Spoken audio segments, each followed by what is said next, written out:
Hello, everybody. Good afternoon, good evening, good morning, wherever you are in the world listening to us.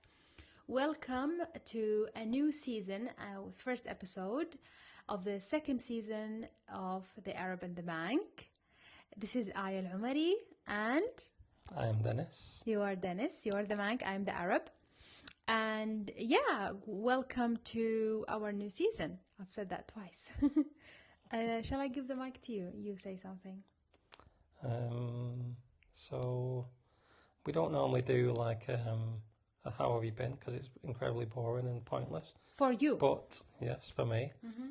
But I know you like it. And seeing as though it's the first one and we haven't done one for a while, how are you, my love? I'm good. I'm good. It's not about that, my love. My page on Instagram on thing, remember, I am the main character here, remember? Mm-hmm. No, we both are. But it's all about genuinity and just being, Is that a real word? Huh? Is that a real word? What? Genuinity? Genuinity. No, it's not, because everyone tells me this is why they follow us, because they like it genuine. When people listen to our podcast, they have said it's like sitting in Aya's and Dennis's house, having a chat with them. This is what stands out to the people, to our listeners. And can I say thank you very much for our 500 followers on Instagram. Wow. Why are you saying it with half full mouth? It's a big deal, mate. What? Okay. It is. Okay, fine. Okay. How many of those 500 followers have really actually listened to any of them? I don't know, but thank you for following and showing the support. No matter. They listening 1 minute or the full episode, it's okay. Okay. So, a very quick recap. You're going to say your version of what's happened since we last did a podcast 6 months ago. Mm-hmm. Mm-hmm. We did a short one in April with my siblings. So since then, I've just been studying mainly. That's why we've not done one for ages. Okay. I've had my head in tax books and other nonsense. Mm-hmm. Mm-hmm. So how does it feel to be finally free?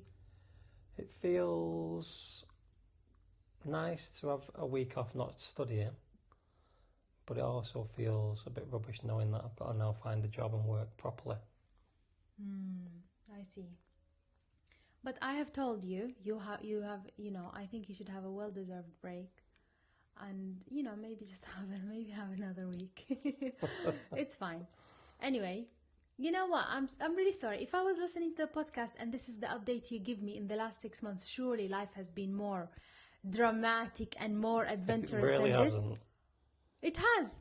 Has it? I'm gonna tell them. What's happened? Loads of things have happened. Loads To you? of things. To us. Okay. To us. Because Remind we're a me. family, aren't we? First of all, we had plans to do a final episode of season 1, but unfortunately, my uncle passed away, right? Amurad, God have mercy on his soul. It was a shock to the family and everyone, and I just didn't feel like in a right mental state. Is that right? State of mental state. To sit and talk when something so major happened. It was unexpected. So that's it. That's number 1. Number 2 is you studying, and I have not seen you. I feel like we are a couple that are, we probably need to go couple therapy, to bind again. What is it called? To bond again. Innit? Mm-hmm. Huh? Yeah, it's been ships passing in the night. A little bit. What does it mean, ships passing in the night? Like, you just see each other as they pass and that's it. You don't really get to spend time with them a lot or anything like that. Yeah, exactly. And I have been really busy at work because I've had to work extra hard because someone is studying. It's fine, man. We went to France, though. We went to France. We went to the lakes. We went to Sweden a couple of times. We've done a lot. We've done a lot. There is some amazing what news was I doing coming, in but we Sweden? can't share. You were studying. But you came. You did the plane journey, isn't it? Yeah. Okay.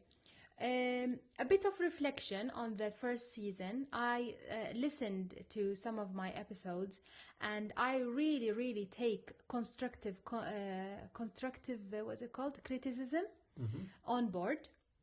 And I like the way that people formulate their sentences. Some people just say something for the sake of saying it, you know, and there is no thought behind it about how the other person is feeling. And I can't even be bothered to read that. However, you know, when people are saying it really politely, and you know, they are choosing their words when they are providing you the constructive criticism, then it's better. For example, this girl have told me, and I'm asking you now as well. I know I've asked you, but this is for the purpose of the podcast. I have been told that they think I speak over a lot. Speak over me. And others. Obviously, we hosted my siblings, so the listeners, is your microphone working? Can you just check the green light? Yeah, it's on, yeah. Yeah. They have said that they think I speak over others. What do you think? I haven't noticed, to be honest. Is this because this is the norm? This is the norm? I don't think so. I think it's just, I don't know, I just don't. Because we just talk like we are talking, don't we? It's not like, okay. I don't know. I've not received that. I have been told I'm a good listener majority of the time.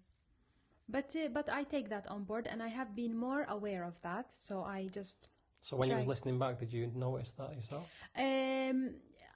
No, not so much, I must say. Maybe I'm not self-aware, but I have become more conscious of it, I would like to say. So maybe taking my time a bit more to listen and make you finish the sentence. Oh, goodness. Okay, and number 2, which is something I hated and I felt disgusted by, is that I kept talking like a fjortis. What is fjortis, Dennis, in English? A bimbo.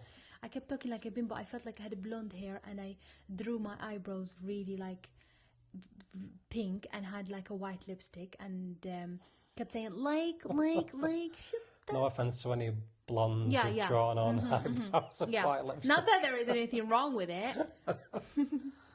Yeah. So that's two reflection, and I want to work better on them. As you can see, I'm speaking really calmly. I feel like I'm in therapy. It's just because we are new again, and I have to pretend to be nice. What about you? Just going back to the last season, we spoke about the Mount Everest. Oh, you can't make me say this again. Yeah. By the way, guys, we haven't recorded this episode yesterday. However, the mic wasn't working, so we decided to make it again. And it's really difficult to like talk about the same topic again. But fine, if you really want me to repeat. Tell them this. You have. Do you know this is torture for me when I say it again with a full mouth? Okay. What happened? Every 3 months, we have this thing called PLT, Protected Learning Time. The GPs and the nurses and the pharmacists go to attend. It's like an event, call it a mini conference. We get people from secondary care who come and tell us about the updates and what they need us to do and blah, blah, blah, to enhance communication. During this little mini conference, we have drug representatives from all different companies that come and present like the drugs that they want us to promote and give the patients, including a big topic is dermatology. So there is this lovely girl, if she's listening, I forgot her name. She is really lovely. She's got such a lovely look. She wears a blazer. She presents herself really well. She's the representative for La Roche-Posay and L'Oreal and all of these things. What's it called? The other one? CeraVe. These things.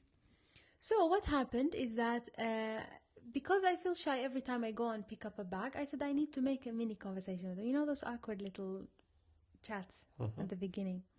How are you doing? Oh, you look lovely today. And then, you know, what are you doing? Bit of small talk. Small talk, the British small talk. Ugh. Anyway, so I say, you know, put more effort. I hear someone say to her, she's saying I'm going on holiday. So I said, oh, it's a good subject to like enter you to her and get my bag of goodies. So she says, why are you laughing? You heard the story again. Are you just pretending, or it's funny for real? It's funny for me.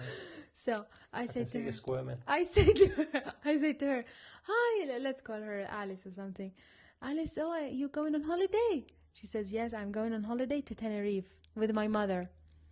So I look, she's got a ring and she's married. And I said, oh, okay. And then I think she noticed me looking at her ring. So she says, my husband is going to Everest, to base camp. I have no idea why. I thought when she said the word base camp, I don't know why. I just thought that he's a Sherpa or... So So you thought she had a Nepalese husband? Yes, possibly, because I worked with a Nepalese guy. I thought maybe he's her husband. He's a Sherpa or like a guide for the people who climb the mountain. So I don't know why. What happened to my brain that minute? I go and say to her, have you heard about all these people that go to the climb and they die? Why do they do it? Oh my God. And I just say, يا أرض انشقي وبلعيني. In Arabic it means, oh ground, open and swallow me. Okay? So I just think she looks a bit, if you've ever seen the children program Morocco, when she gets the little lines on her head, like when she's a bit in awkward situation, that was me. So I look at her and Romana, and they just look, their faces start screaming. Yeah, what is it called? Like what you talking about? In Swedish. Yeah, how do you say in English? Screwed up their face, yeah. So then Romana start talking about, how much it cost to go there. Wow, as he saved up for something. And so it turns out her husband is going to climb. Yeah, I guess that. Yeah. I didn't think he was a Sherpa, no. Seeing as old Sherpas live in Nepal, live in Everest, and just climb it every day of the week. I don't know. Why did I think it's the word base camp that made me think about that? He's a trainer of some sort. Anyway, so I said... Base camp's just a place where you start from. Yes, obviously, but something happened in my brain. There was a glitch in the system, allow it to happen. I'm a human being. Yeah. Sorry. It's a big glitch, that one, though. So anyway, yeah, I don't know. I didn't have my coffee. Oh, I was fasting. It was Arafat. I was fasting. Yeah, so what happened is that I then click in my brain that, oh my goodness, her husband is climbing. So I want to correct the situation, but I end up digging myself a bigger and bigger hole. And I say to her, oh my God, I'm so... Alice, I call her Alice. No, you know what? I'm really sorry. Do you know why I mentioned that? Don't worry, your husband's not gonna die. It's the other mountain next door that people die on. 1 in 3 people die. And do you know why I know this information? Because me and my husband make a podcast and we spoke about Mountain Everest. And this is it. I said, don't worry, it's Annapurna, the one that people die on. And she just wants to give me the bag. She gave me the bag and she was like, yeah, sorry, I'm just gonna speak to this other lady. Thankfully, obviously, the majority of people know I've handed my notice since I won't be attending this PLT again. Unfortunately for my skin. Yeah, because I gather all my skincare there for the next 3 months. Anyway, that is the story that's happened, basically. Yeah. So now we've established that you're a bit thick. Should we crack on with this one? Yes, let's crack on with this one. Okay, so that I am leading this podcast, as you have noticed, I spoke 70% of the time. Dennis, you need to speak, okay? Yeah, I'll try. Right. Dennis is against this idea of doing what I'm about to do because, tell us why. And let me tell them what I'm going to do. In 1977, there was a psychologist in the name of Arthur Aaron. Is that right? He made... 1997. What did I say? 77. No, he did it in 1977.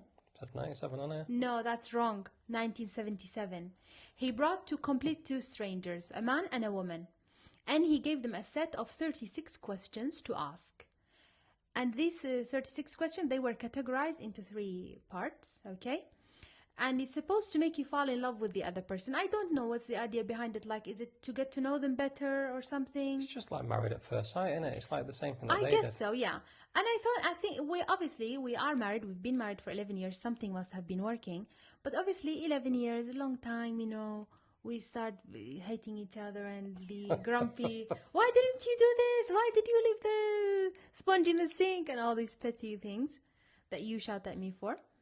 I thought, you know what, why don't we renew our marriage? Because, we've just made 11 years. And how does it feel to be married for 11 years? Yeah, same as being married for 10 years. And what does it feel like for 10 years? Stop being silly. I think it's easier the longer the marriage goes on, yeah. You think? Yeah. Okay. Because you get to know more about each other. You know what winds each other up and stuff like that, so you can avoid that. If you want to. Because depends on the situation how I want. Depends on how I'm feeling that day and what time of the month it is. Okay. So, I suggested this because I thought people want to know us a little bit more, okay? Probably the people who listen, like your dad, think, what the hell, this is really boring, I'm not interested they can in skip it. to the next episode. Yeah, the Graham skip to minute 15. And your friends who listen, I don't think many do, so it's fine. I think they just follow us for support, but no one actually listens. Anyway, yeah. So, you said you're very private and you didn't like this. Tell me more. Because I'm just a private person, so I don't like, I don't want to get deep on the podcast. It's just... Why not? It's not for me. I just don't find it... I don't want to speak about myself that much. But you're not speaking about yourself. It's just a little, like, it's not... No one is going to steal your information and go and do something with it. I know you're not, but I'm just not comfortable. I'm not a social person. So why are you doing this podcast then? Because you forced me to. That's not true. That's not true. Are you not enjoying it? We can close it now. No, I mean, it's okay. I do it for you, though. I don't do it because I'm desperate to do it. I would never do it on, like, normally. Yeah, but you must enjoy it to continue doing it. Yeah, I can't force you. No one is It's fine, but we do things about other people. We don't do it about ourselves. Okay, so you like the idea of talking about others. Stories and then, asking each other about things based on that story. This is not going to get us money. I'm not bothered about money. What? When our account becomes big and everyone's like, yeah, and then it's the couple of the year, we get awards like that. Anyway. Give that a miss. All right. We're not going to do the full 36 questions. No, we'll be here till next month. Yeah. So you have decided that you're going to pick 5 questions to ask me. I'm going to pick 5 questions to ask you. Do you want to do it in turns or do you want to... Yeah, we can do it in turns, I guess. Okay. I don't mind, just because you said to me you're a private person. You can pick the questions that you want me to ask you or you want to answer. Or you don't want... Do you want me to pick them? Because you can pick keep them, telling but you me. know the ones what I would want to answer and which ones I don't want to answer. Whatever. Okay. Go ahead. Well, am I asking you first? Yeah, go on. I forgot what the first one was now. So, given the choice of anyone in the world, alive or dead, who would you want as a dinner guest? Okay. Not immediate family. Not immediate family. I have picked someone already. Who? My grandfather. Yeah, but you don't know him, so I mean, like, don't choose Allah. No, definitely not, because she will do my head in on what she eats. You know how picky she is. Oh, me, obviously, you would have chosen me. But... No, I wouldn't have chosen you. I want to go for my maternal grandfather. I told you this before. Have I spoken to you about my maternal grandfather? A little bit. What do you know about him? He was a policeman, was it? It was the chief he of wears the a police. fez. That's what I remember most. He was the police chief, not chief. Yeah. And he's your granddad, and that's all I know, really. Do you know what year he was born? No idea. 1914. Oh, you have told me that. Yeah. 1 year before my grandma. Is it? Okay. Yeah, my maternal grandfather, and with all respect to my paternal grandfather as well. But first of all, I didn't have any like grandfathers. I did, because they both had passed away way long before my parents even married. I don't know always when I've seen there were pictures of him. I just liked his personality and what people said about him. Just had this like idol picture in my head. I liked how he dressed. For example, he was always in his uniform. My mom said that he used to do things like he used to make bags, okay? And he used to, it sounds like a very educated person. He used to take them to the museum. He used to, it just sounds like he used to write poem. He used to meet up with the presidents. And it just like sounded like a lovely personality. And I just think he would have made a great grandfather. I don't know. So you'd like a day with him? I would like a day with him, yes. Nice. What about you? Would you get out all your plates and... All my plates? All your special plates? Yeah, I would, you know? I feel like I'm getting emotional now. Yeah. Who would do the washing up? You would do the washing up. I don't know, I just feel like he's someone... and even before, like when because in Iraq we go to Eid, like when it's Eid, we go and visit the cemetery in the morning, the first day, and then we always go to his grave, and I never seen him, and I don't know why I would just tear up when we stood next to the grave, and I just thought, I used to think of him and pray for him, and I've never seen him, never, like, I know like nothing about him apart from what they told me, and I don't know how strange is that you have like such a great connection to someone that you've never seen. Isn't it weird? Yeah. Yes. Anyway, what are you doing? Sorry, I get a bit emotional. Yeah. So should we move on? Should we move on? Yeah. Do you want to take a moment? I'm fine. I'm fine. Okay. See, I don't want to cry. That's why I don't want to get deep. Well, no, I'm joking. Are you crying or you have hay fever? Did you I've tear got up hay with fever. Yeah. So do you want to ask me one next, or do you want me to just roll on?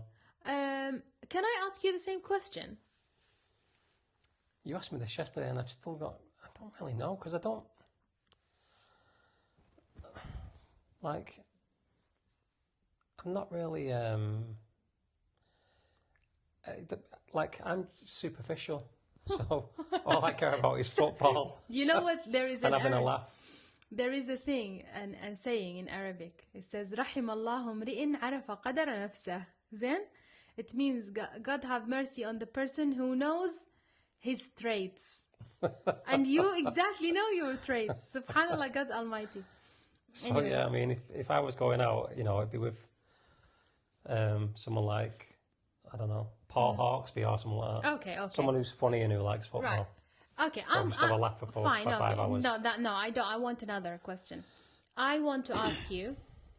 I want you to tell me for real something that you are most grateful of in your life, in your entire life. Just being born in a place where I can just wake up, go about my daily routine. I'm really sorry. Can I stop you right there? That's really nice, but this is this personal episode. Yeah. So it's not, I'm grateful for the country I grew up in. What? Okay. What do you mean? Yeah, because like I don't have to think about war or poverty or any of that thing. I just go about my day, and it's like, that's what I'm grateful for. I mean, everyone wants more in life, but I'm grateful for that I'm born here and I'm in a safe place. Okay. Generally. Okay. So just you're grateful that you have freedom, basically. Yeah. What makes you say that? What things have you seen to make you say that? Well, like what's going on in Palestine, Sudan, places like that. In Somalia, and places where the people are starving to death as well, and things like that. If you were born in one of them countries, it's horrific, isn't it? I mean, you was born in Iraq during the war, you suffered the war. Like, we've never ever had that. Do you feel being with me has opened your eyes more to the world? I know you are self-aware and not self-aware, what's it called? You're a very educated person, and your family all are aware of what happens in the world, and we share the same principle, which I'm very happy about. But do you feel that being with me has made you more aware of these problems in the world? Yeah, probably, yeah, definitely. Elaborate. Like, obviously, we know, like, we do a thing every year called Comic Relief that, we talk about poverty in Africa and stuff like that. Yeah. So you're well aware of stuff, but they kind of come, you see it for a day and then it goes and you don't think about it again. You see adverts on the TV, donate to UNICEF or whatever, because, help some little kid who's got river blindness or whatever. But you just see them, and because you see that all the time, you just don't really think about it. It just, it's there. Yes. You're aware of it, but you don't think about it so much. But obviously, being with you obviously have a personal experience of it. So you've told me about stuff that happened in Iraq. And then obviously you are concerned about what happened in Gaza and stuff like that. So you. What about you? Well, yeah, but because you are more. That's what I'm saying. Before, I would see it on the news. Oh, that's horrific, and then I just carry on with my day, and I wouldn't think about it. I wouldn't give it another moment's thought. But because you are that more invested, then it makes me more invested, obviously. Yeah. And like even now, like what happens in Russia and Ukraine, you look at it for a couple of days and then you forget about it, and you see bombs going off there every day or whatever, and you don't really, you have no affinity with the place, so you don't. Yeah. It's not close. It's not on your doorstep. Yes. So you don't really think about it as much as you should do. So so I'm just grateful that we don't have that. I mean, we might have it soon, but we haven't got it at the moment. Dennis, I have a question. If the war break out here, where are we going? Australia. We going to Bonnie Do. I don't think nuclear missiles reach there yet. Okay, all right, that's fine. Okay, I like your answers. Your answer, and I'm really. There is something as well I'm grateful for, is that we are on the same page on these things, and this is what we're gonna teach our kids as well. Go on. What we're going to teach them? The principles about thinking about others, thinking about Gaza, Palestine, So. Okay. And so, if you had a crystal ball that could tell you the truth about yourself, your life, the future, or anything else, what would you want to know? Really? Oh my God! I'm gonna answer this, and I don't want to stand and elaborate on it because I'm having a bad day, and I feel anything is gonna make me cry. I want to know if we're gonna be parents. Okay. Tell me, you are the crystal ball. Huh? Tell me, answer my question. That's a good answer. I would also want to know when I'm going to die. What? I want to know the exact moment I'm going to die. Why? Because you can plan for it. You can. Why are you going to plan? They shouldn't let people live. You should say, well, You people weirdo. can live past 85, but say, that's the end. 85, you're going to die. And then, even thinking before that, 70. Let's say, when you get to 70, we're going to take you out the back and we're going to pop a needle in your arm. And because then so people brutal. would live a better life. They would say, I've only got 10 years left. I'm going to go and do it. Instead of they just, I've got tomorrow. Everything they put back for another day. Whereas if you know exactly when you're going to die, you would make sure. If someone said to you, like, look at people who get terminal cancer and things like that. Straight away, the minute they find out, they go and do stuff. They'll. I mean, obviously not everyone does, but a lot of people will just confront it. Like the first couple of days, first week, 2 weeks, whatever. They're obviously really sad. Once they've come to terms with the fact that they're going to die, they start living. You're right. You're actually right. But most people just allow life to pass them by. Like I'm 46. I've never done anything because you just think, You've never done anything. You've done loads. What do you mean you've not done anything? For example, okay, tell me what. Tell me what. I don't know. What have you not done?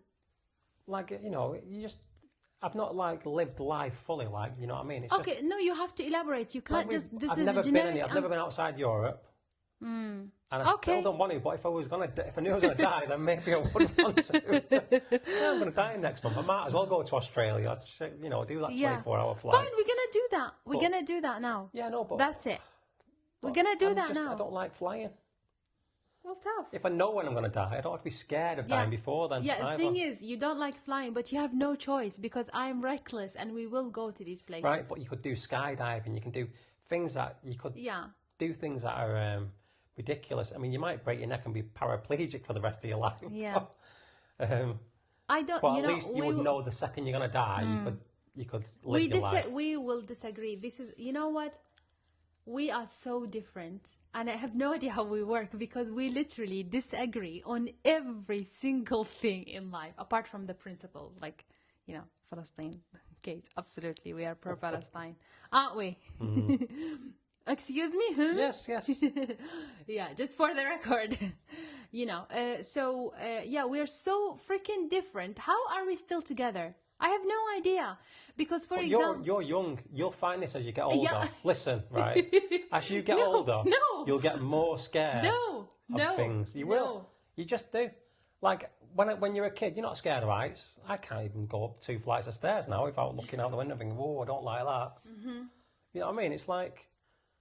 You just when you're young, you have no fear. And as you get older, even though you should care less as I've you're getting known older, you actually no. care more. I think it's just experience. I think it's all in your head. And your family, this not. is another thing. Your family, you guys are all scared about things. You know, you're more, oh no, I'm not going there, I'm not going there. And like, for example, your sister, she's freaking scared of driving. Never mind going anywhere. So you are, I think it's engraved in you, the fears, you know, from you are little. We are not like that, I think. I don't know if we're good or you are bad, or we are good and you are bad. To say the same thing again. Okay, right. Anyway, fine. Okay, I'll have to disagree. Go on. Next question. Next question is: so your house catches fire, and you can save everything. You know, you can save your family and your pets and stuff like that. But what other one thing would you want to save? Not that we've got anything in the house worth saving. Anything I want to save? To save? One item. What would it be? One item. Yeah. Okay. Oh my God. You know what? I am freaking ace at this game. All right? What I Saving really... things. Huh? Saving things from a burning house. No, at answering. Sorry, I'm not focusing. At answering these questions spontaneously. I said I don't want to know them before, and you haven't told me them before. And I've got perfect answers, okay? One then. Do you remember our neighbor Brian? Allah yarhamu. Yeah. Before he died, just for the record, our neighbor was in his late 70s, isn't he? Yeah. Yeah, it might have been older than that, I'm not sure. And his wife, when we moved here, I saw him with his wife, and he deteriorated over time. It turned out he had dementia or Alzheimer's of some sort. And I saw the deterioration over time. And I bonded with Brian because he used to work for a Swedish company. And when he saw me, he felt like I was part of his history. So he would tell me about his Sweden and his trips and things like that. And I would, when I made a cake, I'll take to them. I always have like the perfect, you know, background story. Also, I'm a writer, people, if you like to read. Follow me on Instagram, Alomari. No, Morocco Alomari. Anyway, so in Eid, you know, we make those little bake things. They're called klecha, okay? And they are amazing. Please, Dennis, just say some words about klecha. They are incredible. Okay. So I took a little bit of klecha to Brian. And I think he was at a certain stage in his life where he's actually like deteriorating more and more. And I just took it. I didn't think anything about it. And I gave them a little explanation on a paper saying what it is for. What it's made of. And I thought in case you have allergy or something, then they will read on it all the ingredients and they decide if they want to eat it or not. Okay? So I'm going to save the letter that his wife gave me 2 hours after I've given them the plate. She just put it outside the door, and she had brought me a card, but she had written on the envelope. And I've read this before to you, but I'm gonna read it but for the podcast. She says, Aya, as I close this envelope, Brian, who really struggles with his speech now, started talking about his days traveling to the Middle East with his old Swedish company. He said your pastries brought back memories of a wonderful meal his Iraqi customers did for him, and they also presented a traditional tiny costume for his son. Just so nice to see Brian smiling and talking about happy memories. Thank you. Very nice. Isn't that beautiful? That is really, really nice. And it just... it really warmed my heart, and I was really emotional that day as well. And Brian passed away after a couple of months. Can you believe it? Allah yarhamu.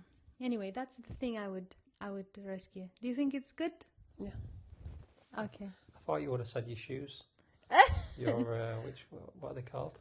My LKs. Your LKs, just in case they aren't listening and they would like to send some more, so you haven't buying it. My LK Bennett. If you would like to do a collaboration. I would love. LK is my absolute favorite brand. Anyway, what about you? What would you save? Yeah, absolutely no idea. It's not Then why I it's asked that question.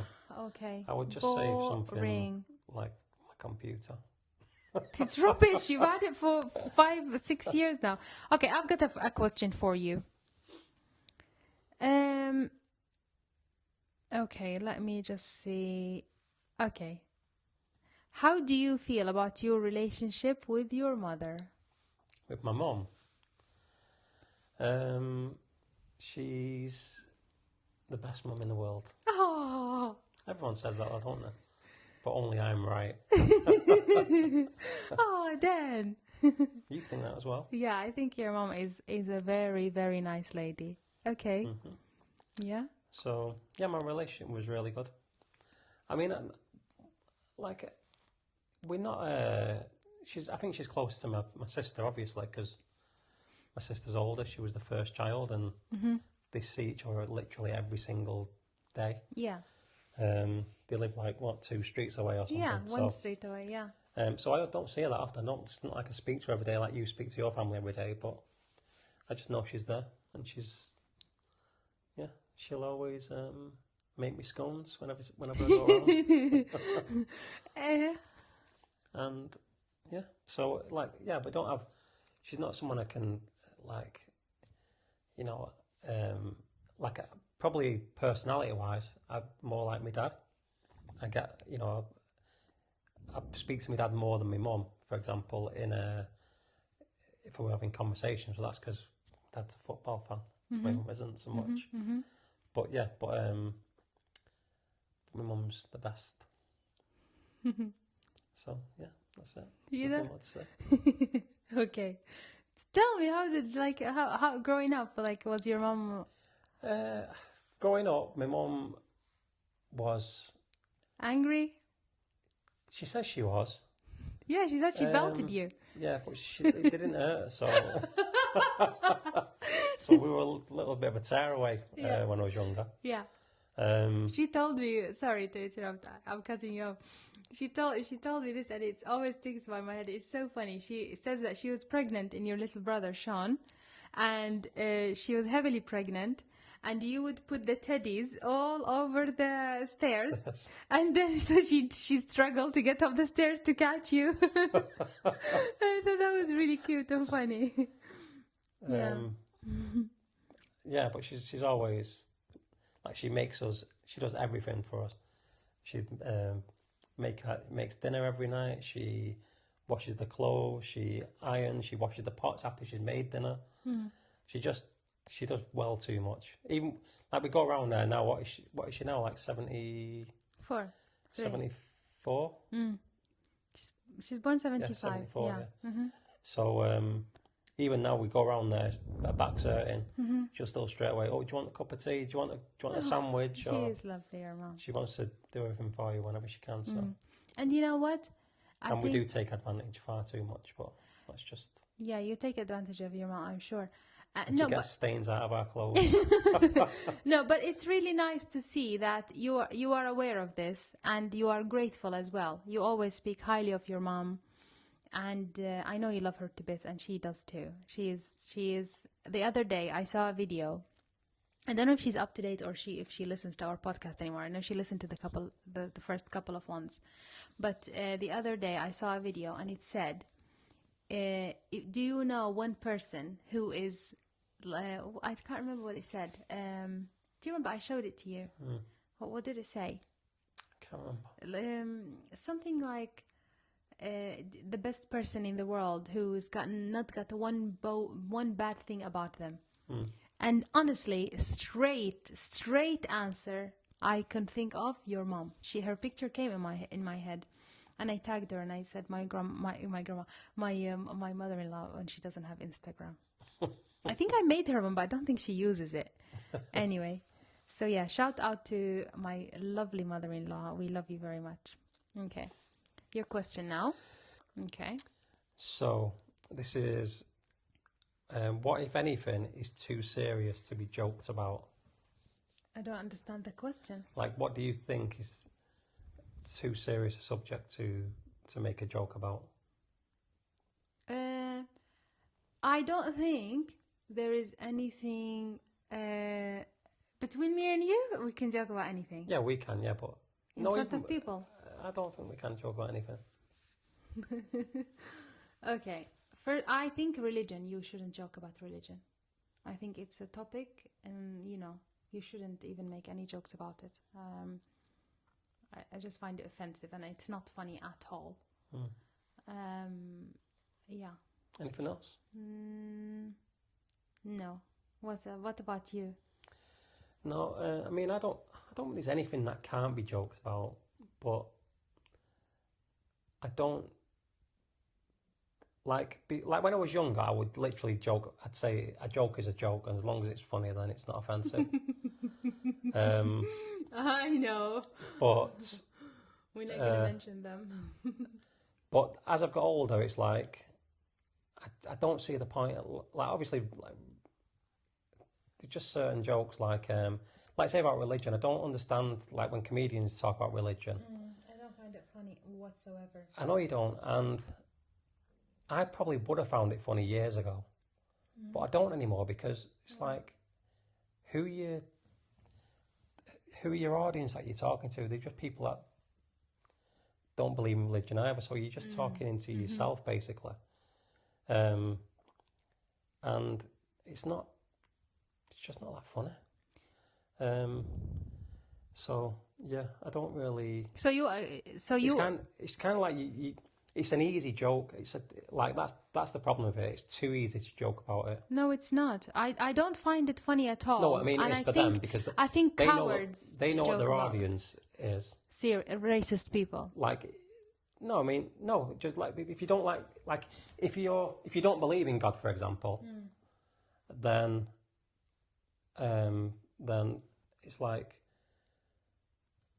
Yeah.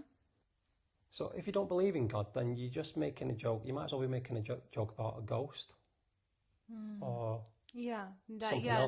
mocking those who believe in God. It's not even that they're mocking the people who do. It's just like you might as well, it's make a joke about Santa Claus. Yeah, instead, yeah. You know what I mean? It's absolutely. It makes no sense because you're just making a joke about something that you don't think exists. Yeah. So why are you giving it the time of day? Yeah, exactly. Absolutely, you're right. And so you're doing it to kind of be offensive, but you're not really being offensive because... But then these things have their audience. These things have their audience, don't they?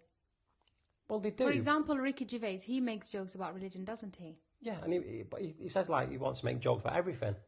He doesn't discriminate because he makes jokes about everyone. But, yeah, it's not funny. It's like when he makes jokes about transgenders and stuff like that as well. It's like, you're talking about less than 1% of the population, you know what I mean? It makes who you're joking about and who you're joking to. Yeah, exactly. It's an easy joke to make. Yeah, yeah. And you're not being original. Yeah. It's just not funny. It's just not funny. I mean, obviously some people find it funny, but to me it's just... It's not funny. No. But you also... I like comedy where it's observational, so I mean, I like a guy called Jim Jeffries, and he does some routines about religion and stuff like that, and they're not particularly funny. But the really funny stuff that he does is like his observational comedy, like he was talking about how we only put wheels on suitcases like 20 years ago, how thick were the people before our generation, stuff like that. That's not funny. What I mean? Well, it was if you watch the routine. Okay, I think also you told me that when you have been with me, a lot of things in your life changed to the better, of course, and one of them is that you've become culturally more aware. So you wouldn't necessarily.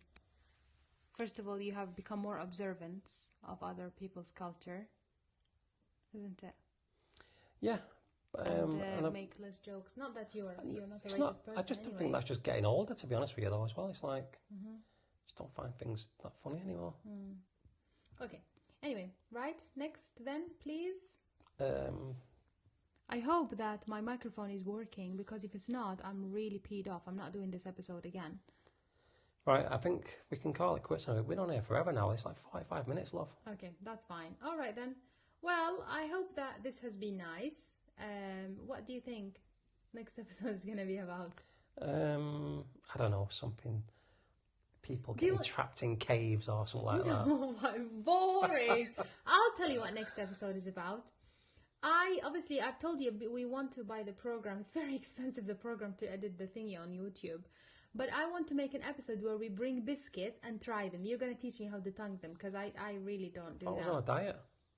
Yeah, but we're just going to have one bite of each. That's it. Not like you open the whole biscuit and eat it. We'll see. How is your gym journey going? Slowly. Are you going to be able to lift me in one arm on your graduation? Are you going to lose weight? Excuse Dennis, I said to you, one dream I want you to make come true for me is I want you to lift me in one arm. I'm gonna sing. I've got a man in finance, 6'5", blue eyes. We're not going to sing that anyway. I am going to sing it. I'm going to make my dream come true. Okay. I'll make sure I wear headphones for that then. You know, I'm not gonna sing it myself, my love. It's just gonna be a song on Instagram, and we're just gonna make the routine. You're just gonna stand there. You just have to exist. Okay. I'll just train this one arm then. You have to lift me just with one arm like that. Put me on your shoulder. We'll see how that goes. You're gonna I've got a exercise. bad back. Take some good my love. Your wife is a pharmacist. All right. Anyway, yeah, you make the conclusion, but please don't be silly and just say one word. I'll be very mad with you. Why'd you leave it to me then? Because just do it. Okay. Well, thanks for listening. Yeah, exactly. Something Like, nice. subscribe, Yes. and what's the other one? Comment. Share. Share because we're really funny. I'm sure this episode's been so freaking genuine. You've never seen anything more genuine in your entire life. Genuine equals Honesty.